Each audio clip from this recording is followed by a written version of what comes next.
তো আপনারা যারা এখানে বসে আছেন, আপনারা সংখ্যায় কম হলেও আপনার আল্লাহর কাছে অনেক দামি।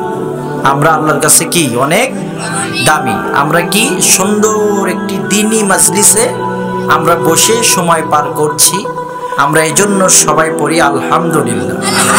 তাতে কি আপনাদের মনটা খারাপ? দর্শক কম, শ্রোতা কম, সেজন্য হয়তোবা পর্যাপ্ত পরিমাণে কথা আসবে না। তারপরও চেষ্টা করব যতটুকু আপনাদেরকে বোঝানো যায়। কিছুক্ষণ আগে আমার উস্তাদ তুল্য, উনি সুন্দর করে ওনার বাচন ভঙ্গি দিয়ে আপনাদের বোঝানোর চেষ্টা করলেন। এত সুন্দর, এত দামি কথা যদি আমার এলাকায় হতো, আমি নয়ন ভরে প্রাণ ভরে কথাগুলো শুনতাম। কেননা আমিও এখনো ছাত্র, তালবে ইলম।